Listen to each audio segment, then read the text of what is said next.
Hello everyone, welcome to Exam 4 and in this session we are going to deal with a very interesting topic that is a fundamental rights। और fundamental rights में भी हम लोग कुछ articles करने वाले जो कि पहले मिस हो चुका था। आर्टिकल 31 और इसके भी सब आर्टिकल्स है। आर्टिकल 31A जो इनके डेरिवेटिव्स है, article 31B, 31C, 31A, B, C कब इसको इंट्रोड्यूस किया गया ये भी समझेंगे। और इसके पहले ये समझेंगे कि आर्टिकल 31 एक्चुअली है क्या जो राइट टू प्रॉपर्टी है ओनली आर्टिकल 31 में या कुछ और आर्टिकल में भी है।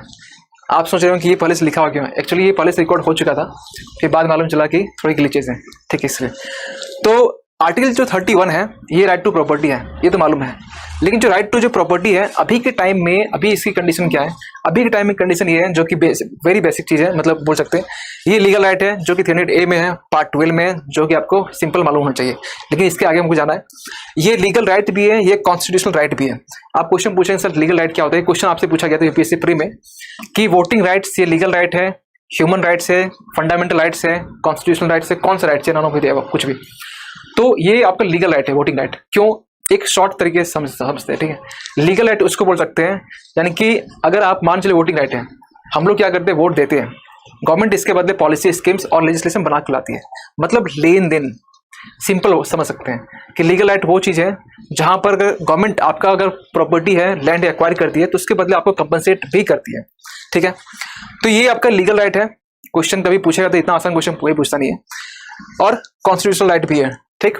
इतना सिंपल आर्टिकल नहीं पूछेगा और पार्ट भी नहीं पूछेगा। अब और एक आर्टिकल है जो कि आपका आर्टिकल 19(1)(f है। इस आर्टिकल में ये भी बात करता है right to hold, acquire and dispose, यानी सेल, किसके बारे में, लैंड के बारे में। ये भी जो आर्टिकल है इसको भी डिलीट कर दिया गया, और ये आर्टिकल पहले से डिलीट था। लेकिन इस आर्टिकल को कहाँ रखा गया, लीगल राइट में, 300A में और पार्ट 12 में, ठीक है। ये तो आपका वेरी बेसिक हो गया। इसके बाद हम लोग आर्टिकल 31A में चलते हैं, क्योंकि आपको मालूम है कि कुछ पॉइंट थोड़ा सा बैकग्राउंड चलेंगे। 1950s का वो टाइम होता है जब जमींदारी एबोलिशन एक्ट लाया जाता है, या इसको बोल सकते हैं कि लैंड सीलिंग एक्ट।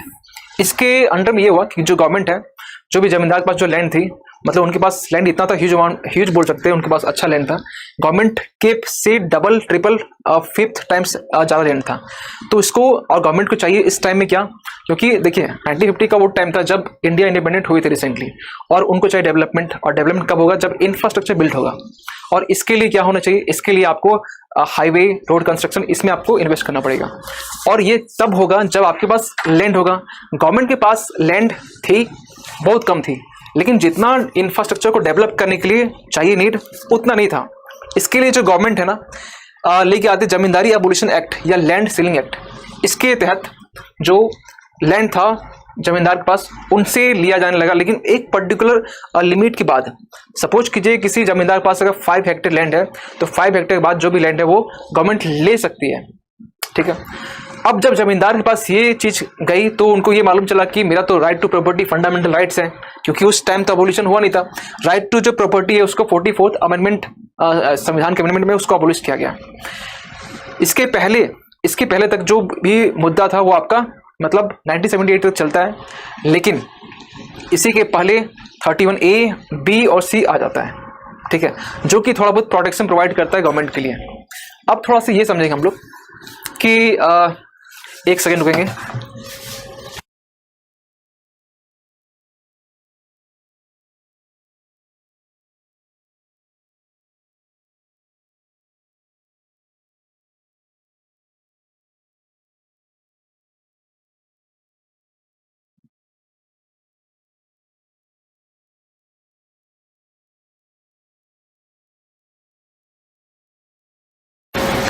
हाँ, तो इसमें ये बात कर रहे थे इसमें कि जो 1950s में जमींदारी एक्ट आया, abolition act, land ceiling act, इस एक्ट के अंडर में ये किया गया कि जमींदार पास जो लैंड थी, एक्स्ट्रा लैंड, उनका जो लैंड है वो लिमिट किया जाने लगा। और लिमिट करने के पीछे रीज़न ये भी था कि गवर्नमेंट को चाहिए डेवलपमेंट, ग्रोथ, और उसके लिए इंफ्रास्ट्रक्चर पे काम करना पड़ेगा। और क्योंकि इंफ्रास्ट्रक्चर में काम करने के लिए लैंड चाहिए, हाईवे का कंस्ट्रक्शन चाहिए, रोड चाहिए, तो यहाँ पर जो जमींदार है अपोज करना स्टार्ट कर दिया, अगेंस्ट में हो गए कि आप मेरी जो प्रॉपर्टी है उसको इस तरीके से एक्वायर नहीं कर सकते, क्योंकि राइट टू प्रॉपर्टी हमारा फंडामेंटल राइट्स है, ठीक है।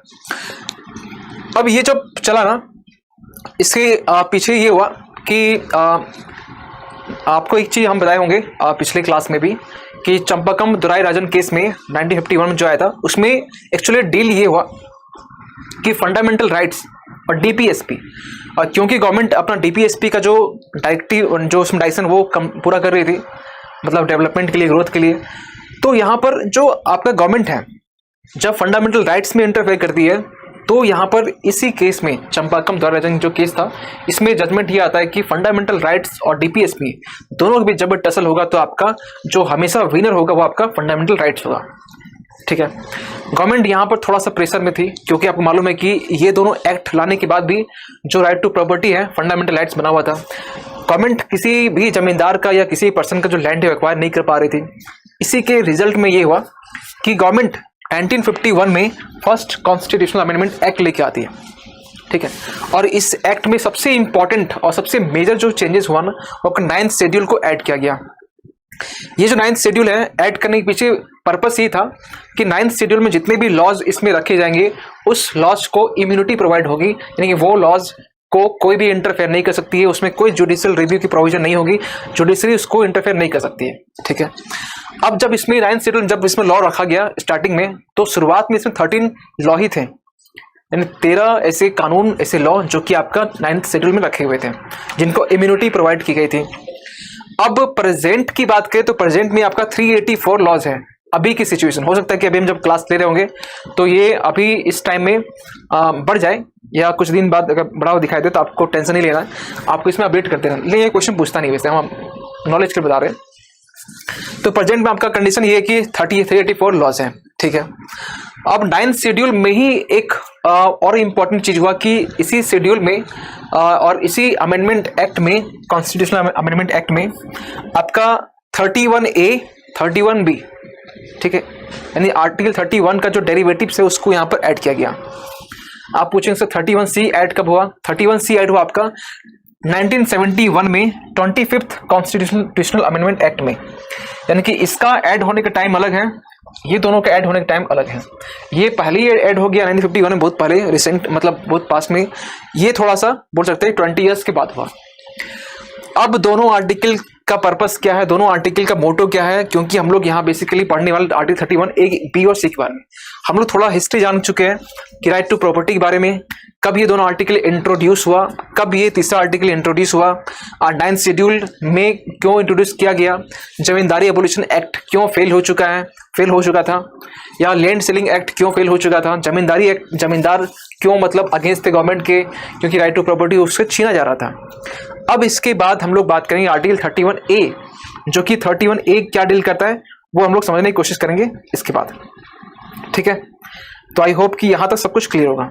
ठीक है, अब आर्टिकल 31A जब इंट्रोड्यूस किया गया, इसमें बहुत सारे प्रोविजन किए गए थे कि गवर्नमेंट, और क्योंकि आर्टिकल 31A आपका 9th शेड्यूल में था, क्योंकि ये इम्यूनिटी इसको प्रोवाइड हुई थी कि इसमें सुप्रीम कोर्ट इसमें इंटरफेयर नहीं कर सकती है, और नहीं भी की, क्योंकि आप ये 9th शेड्यूल बनाने पीछे पर्पस ही था कि 9th शेड्यूल को गवर्नमेंट कोई भी अदर जो प्लेयर हो इंटरफेयर नहीं कर सकती है, और यही हुआ, नहीं भी हुआ। 31A में जब इसको रखा गया, 31A में कुछ प्रोविजन थे। अब यहाँ से स्टार्ट करते हैं कि 31A में क्या क्या ऐसे प्रोविजन थे, 31 का ऑब्जेक्टिव क्या था, 31B का ऑब्जेक्टिव क्या था, 31C का ऑब्जेक्टिव क्या था। पहले से देखेंगे 31A का। ठीक है, आर्टिकल 31A, ठीक है, आर्टिकल 31A बेसिकली ये बात करता है, शॉर्ट में इसको अगर हम लिखना चाहेंगे तो ये जो है ना, ये बात करता है सेविंग ऑफ लॉस। मतलब आप पूछेंगे से इसका मतलब क्या हुआ, इसका मतलब ये हुआ कि कुछ लॉस को ये सेव करता है। सेविंग ऑफ कौन कौन से लॉस ये हम बताएंगे, यहाँ पर लिखेंगे भी, आपको टेंशन नहीं लेना है। Providing for acquisition of, providing for acquisition of land बोलिए या फिर स्टेट बोलिए। ठीक है, इसका मतलब प्रॉपर्टी होता है, मतलब प्रॉपर्टी। ठीक है, यानी कि इसमें लॉस को सेविंग प्रोवाइड मिलती है, सेविंग के बारे में डील किया गया है, खास किससे, तो स्टेट्स के एक्विजिशन में। अब ये स्टेट का जो एक्विजिशन है, एक्वायरमेंट, ये कौन कर रहा है? स्टेट को एक्वायर कर रहा है आपका गवर्नमेंट। अब गवर्नमेंट जब ये 31A आर्टिकल लेके आती है और इसको 9th शेड्यूल में जब रखती है, तो इसमें कुछ कंडीशन रखा गया है, कौन कौन से कंडीशन में गवर्नमेंट जो है ना आपसे लैंड को ले सकती है। ठीक, तो कुछ कंडीशन ये बताया गया कि इसमें 4 से 5 कंडीशन बताया गया।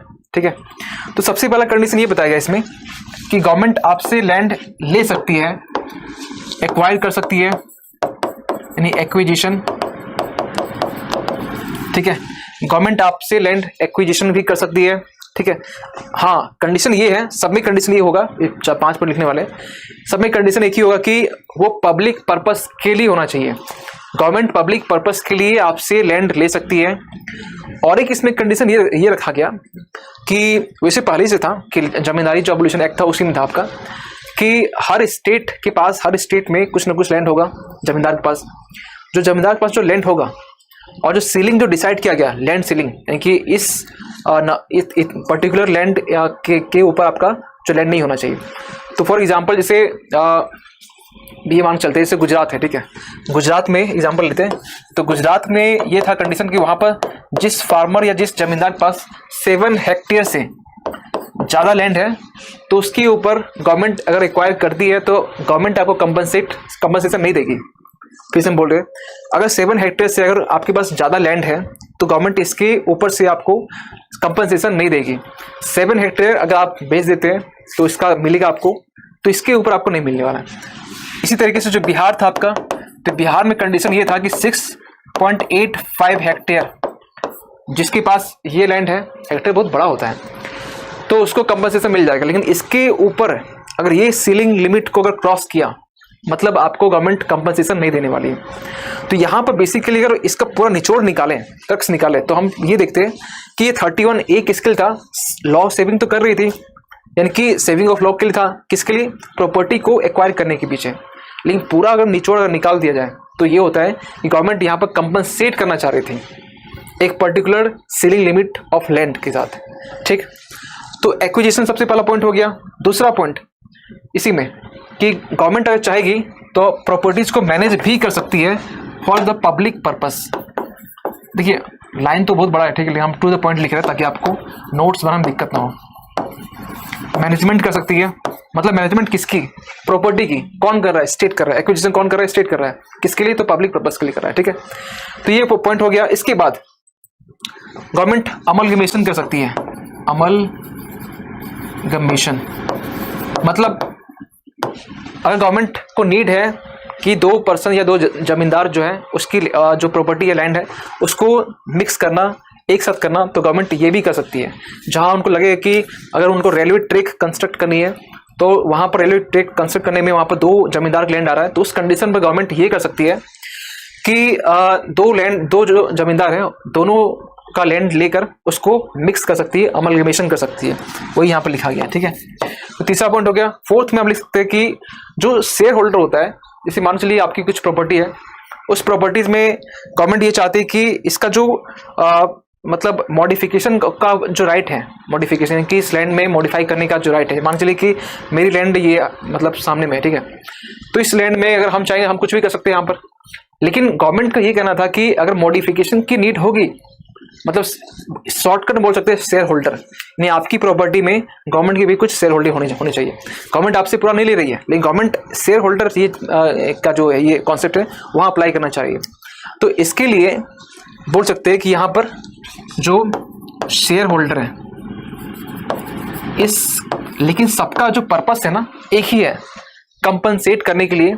और जितना भी ये 4 पॉइंट लिखे, अभी 5वां और लिखने वाले, तो only for the purpose of the बोल सकते public, only for the public purpose. Okay, so this is all about. Next में हमारा 5th में पॉइंट में अगर माइनिंग है, माइनिंग का कंडीशन है, माइनिंग लीज में, तो उस कंडीशन में भी गवर्नमेंट आपको कंपनसेट कर सकती है। और इसके अलावा देखिए, इसके अलावा और कोई भी ऐसा लॉ नहीं है जो कि सेविंग ऑफ लॉ बोल सकते हैं, यानी प्रोटेक्शन, यानी इसके अलावा गवर्नमेंट आपको कंपनसेट नहीं करेगी। यही वो ऑप्शन है, यही वो 5 पॉइंट है, यही वो आपका 5 एलिमेंट बोल सकते हैं या वे बोल सकते हैं जिसमें आपका गवर्नमेंट कंपनसेट करेगी। इसके बाद गवर्नमेंट आपको कंपनसेट नहीं करेगी, आपसे लैंड एक्वायर तो कर लेगी, लेकिन इसको आपको मतलब सोचिए कि कंपनसेट करने के मतलब नुकसान भी नहीं है, मतलब सोचिए आप पूरा फुल्ली लॉस में जाएंगे। ठीक है, तो ये हो गया हमारा कुछ पॉइंट जो कि इम्पोर्टेंट है आपके लिए और ये मालूम भी होना चाहिए। ठीक, तो इसमें एक पॉइंट ये भी बोला गया 31A में कि ये जो 31A है ये जुडिशियल रिव्यू से बाहर में है। क्यों? क्योंकि आर्टिकल 31 जो 9th शेड्यूल था उसमें एक्चुअली यही डील होता है, बात होता है कि जो भी इसमें लॉज होंगे वो आपका उसको इम्यूनिटी प्रोवाइड होगी, वो हर जुडिशियल रिव्यू से। जुडिशियल जो रिव्यू आपका हो नहीं सकता इसमें, जुडिशरी आपको इसमें इंटरफेयर नहीं कर सकती है। तो इसमें एक पॉइंट आप साइड में ऐड कर लेंगे कि इसमें आपको एक इम्यूनिटी प्रोवाइड होती है खासकर जुडिशियल रिव्यू का। जुडिशियल जो रिव्यू है इसमें अप्लाई नहीं होगा, जब अप्लाई नहीं होगा तो इसको हम क्रॉस कर देते हैं ताकि एक मालूम चल जाए। अब इसको अपना स्क्रीनशॉट लीजिए, नोट डाउन कीजिए, जैसे भी कीजिए आप इसको अपने तरीके से इसको कर सकते हैं। ठीक है, और चलेंगे थोड़ा सा आगे। Article 31B, article 31B, article 31B क्या कहता है इसके बारे में देखते हैं। आर्टिकल 31B और ये आर्टिकल 31A और 31B दोनों एक साथ में इंट्रोड्यूस किया गया था 1951 में फर्स्ट कॉन्स्टिट्यूशनल अमेंडमेंट एक्ट में। ठीक, 31B भी क्या करता है, ये भी जो एक्ट से रेगुलेशन है उसकी भी सेविंग के बारे में बात करता है। Saves the acts and regulation,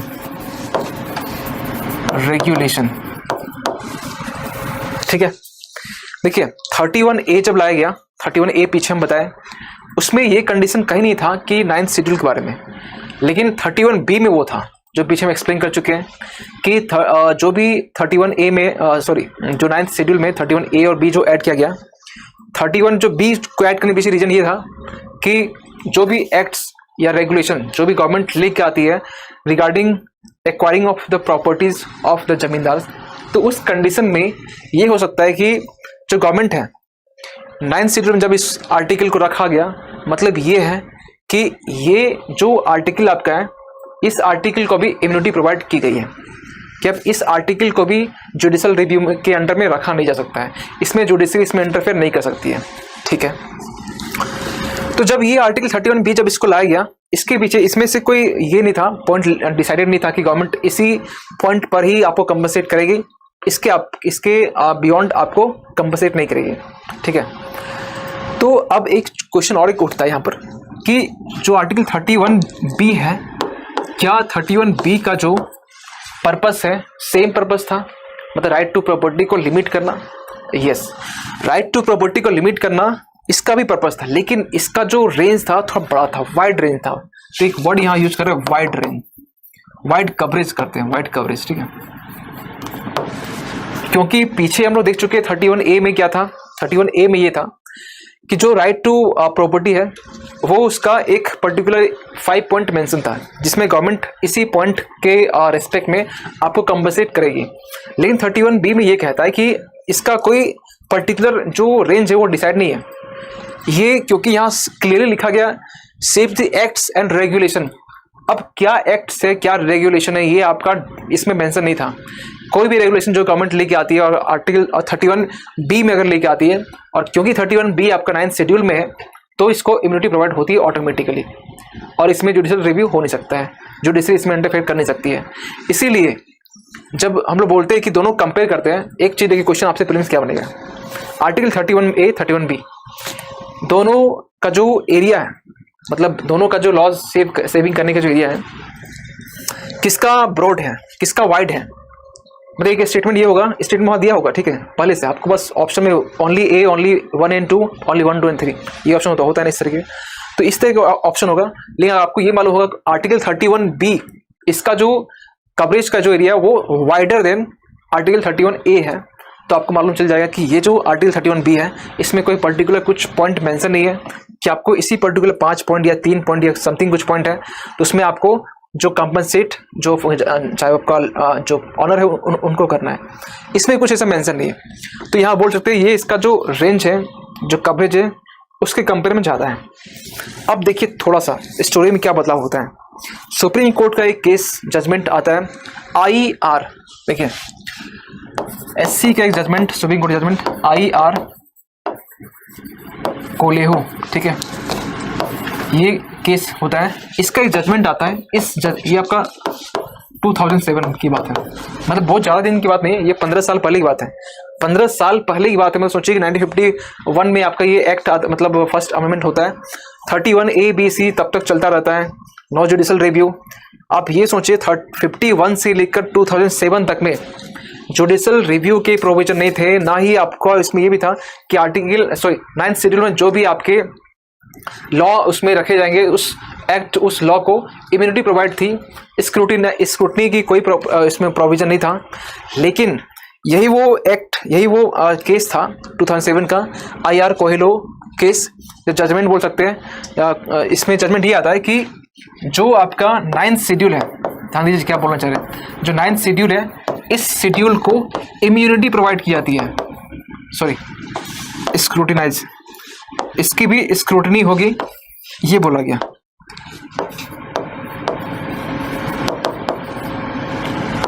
इसकी भी स्क्रूटनी होगी, ये बोला गया।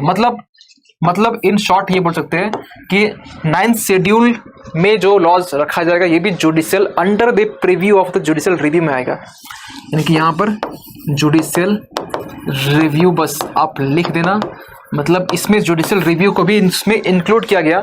और ये बोला गया कि अभी तक 1950 से लेकर अभी तक जो भी इसमें लॉज रखे गए और जो भी लॉज रखे गए उसको जो इम्यूनिटी प्रोवाइड की गई थी, अब ये 2007 से जो गेम है वो चेंज हो चुका है। अब क्योंकि IR कोयलो जो केस था, इसके अंडर में ये जजमेंट आता है कि 9th शेड्यूल भी अब स्क्रूटिनाइज किया जाएगा by the judiciary, and this schedule which also comes under the judicial review. Okay, so this is all about the article 31B. ठीक है, तो आई होप कि यहाँ तक पॉइंट क्लियर होना चाहिए। हाँ, एक चीज पॉइंट है इसमें कि देखिए एक पॉइंट इसमें है 1973 का केशवानंद भारती केस मालूम होना चाहिए शायद, जिसमें आपका बेसिक स्ट्रक्चर डॉक्ट्रिन ये निकल के आता है। ठीक, इसी में एक प्रोविजन ये भी था कि जो 14 आर्टिकल 14, 15 और आपका एक 1921, 14, 15, 19, 21, ये चार आर्टिकल को छोड़कर बाकी जितने भी आर्टिकल, ये मतलब इस आर्टिकल को आप इंटरफेयर कर सकते हैं, इस आर्टिकल का वॉल्यूशन चल सकता है, लेकिन बाकी जो आर्टिकल है उसका जो वॉल्यूशन ये मतलब बर्दाश्त नहीं किया जाएगा। लेकिन बाद में 19 और 21, बाद में 91 और 21 को भी हटा दिया गया, आपको मालूम होना चाहिए। और आपको ये भी मालूम होना चाहिए कि 14 और 15, ठीक है, सॉरी ये नहीं मतलब एक्चुअली इसमें 14 और 19 ये दोनों रखा गया, बाकी 15 और 20 इसको हटाया गया। 14, 91 आपको मालूम है कि अभी जब हम बात करें हम लोग आर्टिकल 31C के बारे में, तो 14, 19 इसमें आएगा। क्यों? क्योंकि अभी हम लोग बात करेंगे इसमें कि 39B हम लोग पढ़ चुके हैं DPSP में, 39B जो कि इक्वालिटी ऑफ रिसोर्सेज की बात करता है, 39C जो कि आपका कॉन्सेंट्रेशन ऑफ वेल्थ की बात करता है। और क्योंकि जो वेल्थ है चाहे आपका रिसोर्स हो, तो दोनों को हम लोग इक्वल डिस्ट्रीब्यूट करना है, और इसी के पर्पस के लिए, और क्योंकि राइट टू इक्वलिटी में फंडामेंटल राइट्स हैं, तो इक्वालिटी को इंश्योर करने के लिए जो आपका DPSP का आर्टिकल 39B है और C है, इसमें चेंजेस करने पड़ेंगे। और क्योंकि जब यहाँ चेंजेस करेंगे तभी तो राइट टू इक्वलिटी इंश्योर होगा। ठीक है, तो 39B और C इसमें जब चेंजेस करते हैं तो हमारा 14 राइट टू इक्वलिटी, क्योंकि हम लोग वो जो कर रहे हैं मतलब 39B और C में, यानी कि हम लोग वो अगेंस्ट में कर रहे हैं। और क्यों कर रहे हैं? क्योंकि जो भी आपका डिसएडवांटेज ग्रुप है, पर्सन है, इंडिविजुअल है, या डिप्रेस जो आपके जो बैकवर्ड जो पर्सन है, उनको एक लेवल प्लेइंग फील्ड प्रोवाइड करने के लिए, तो हम लोग वहाँ पर पॉजिटिव रीजनेबल डिस्क्रिमिनेशन कर रहे हैं, रीजनेबल इंटरफेरेंस कर रहे हैं। क्यों? क्योंकि जो भी आपका डिसएडवांटेज पर्सन है उनको एक लेवल प्लेइंग फील्ड प्रोवाइड हो सके। ठीक, तो 14 और 19 अभी हम लोग बात करने वाले। तो 31B के बारे में जितना भी कॉन्सेप्ट है, आई होप कि ये पॉइंट क्लियर होगा। 31C चलते हैं, आर्टिकल 31C। आर्टिकल 31C जो है ये बेसिकली कुछ क्या उसको बोलते हैं, जिसको ऐड किया गया 25th CAA 1971 में। ठीक, इस एक्ट का जो बेसिक जो पर्पस था वो ये था, ये भी लॉ को सेव ही कर रहा था, लेकिन किस तरीके से देखिए, ये भी सेविंग लॉज, ये भी लॉ को सेव ही कर रहा था, लेकिन किस तरीके से, giving effect to certain directive principles.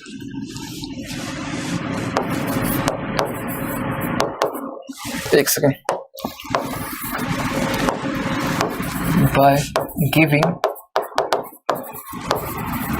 Certain effect of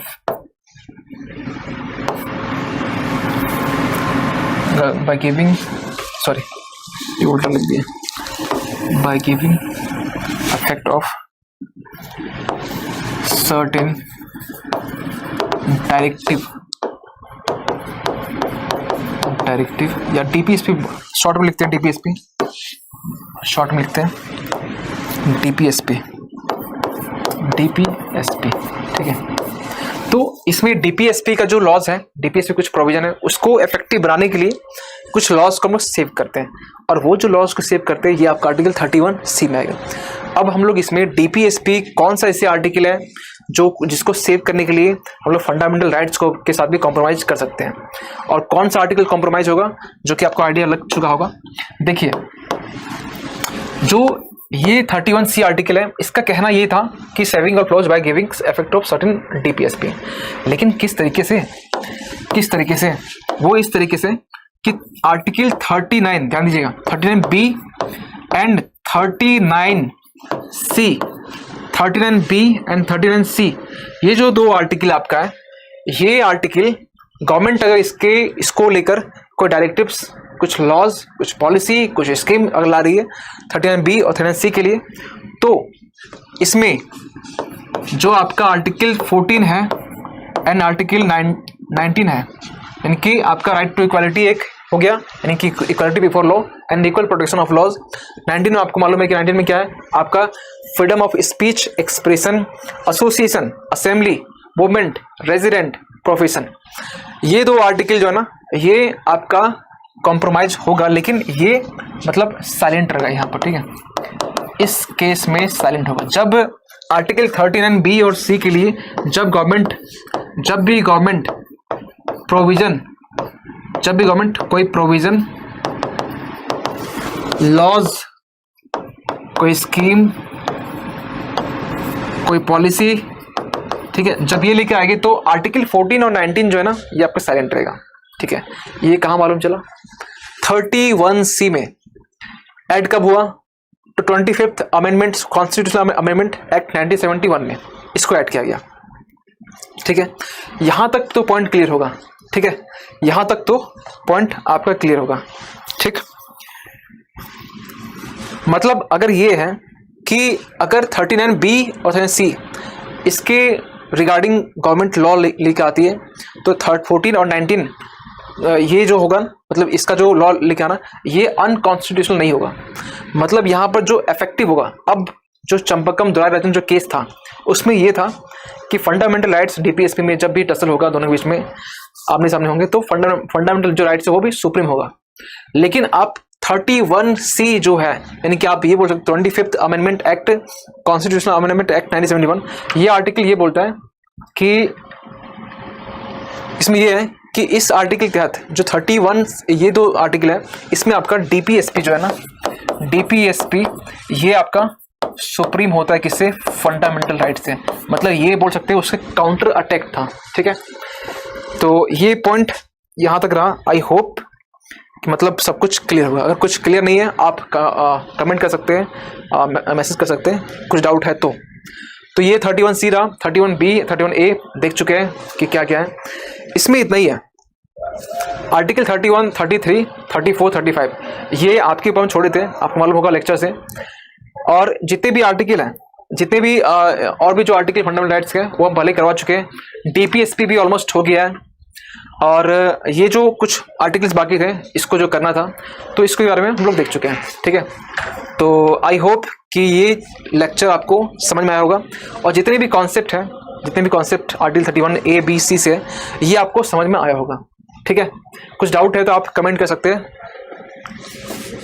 और इसमें देखिए एक चीज़ ये भी होना चाहिए कि जब भी हम लोग आर्टिकल 31A-B-C जब पढ़ते हैं ना तो उसमें ये भी देखना होगा कि 31A-B-C तीनों का पर्पस क्या है, तीनों का पर्पस क्या है ये भी आपको चेक करना पड़ेगा। 31A बोल चुके हैं 5 पॉइंट गवर्नमेंट ने दिया था। 31B ये भी लॉस को सेव ही करती है, प्रोवाइड करती है, सेविंग ऑफ लॉस इसमें भी है, लेकिन थोड़ा वाइड रेंज में है। इसमें ओनली मेंशन किया गया acts and regulation, acts and regulation, बस इतना ही उसमें लिखा गया, इसके आगे कुछ नहीं है।